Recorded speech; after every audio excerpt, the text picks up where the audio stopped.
হরে কৃষ্ণ কৃষ্ণ কৃষ্ণ হরে হরে, হরে রাম রাম রাম হরে হরে।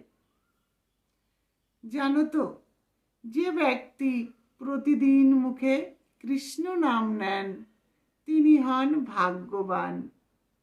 কিন্তু এখন আমাদের প্রশ্ন আসবে মনে, আচ্ছা, যদি টাকা না থাকে, যদি ধন সম্পদ না থাকে, তাহলে আমরা কিভাবে ভাগ্যবান হব?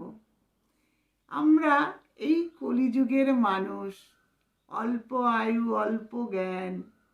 তাই যতই আমরা টাকা পয়সা বাড়ি গাড়ি যতই আমরা জমাই না কেন, যতই আমাদের থাকুক না কেন, জানো তো, কলিযুগে এই দুঃখময় জগৎ থেকে উদ্ধারের জন্য কোনোটাই আমাদের কাজে লাগবে না।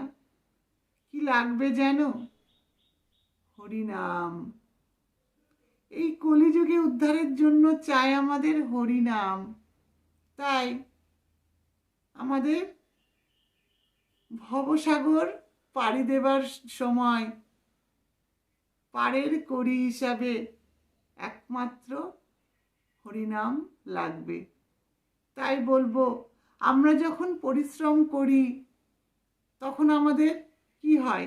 কষ্ট হয়, গা দিয়ে ঘাম ঝরে, আমাদের গলা শুকিয়ে যায়। তখন আমরা কি চাই? জল চাই।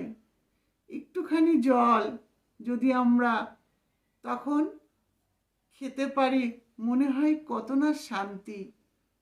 তখন ভালো মন্দ খাবার আমাদের গলা দিয়ে নামে না, চাই গলা শুকিয়ে গেলে জল। ঠিক তেমনই এই কলিযুগে উদ্ধারের জন্য কোনো ধন নয়, সম্পদ নয়, বাড়ি নয়, গাড়ি নয়, জানো তো, শুধুমাত্র না লাগবে হরিনাম। তাই সময়কে নষ্ট না করে নিজের থলেতে হরিনাম সংগ্রহ করে রাখো। কিভাবে? খুব কষ্ট না, যখনই সময় পাবে ভগবানের মুখে নাম নাও, ভগবানের নাম নাও মুখে। ভগবানকে যদি ভক্তি ভরে ডাকি, তাহলে না ভগবানের নাম নিতে ভালো লাগবে। তাই ভালোবেসে ভগবানের নাম নাও, হরিনাম করে যাও। হরে কৃষ্ণ।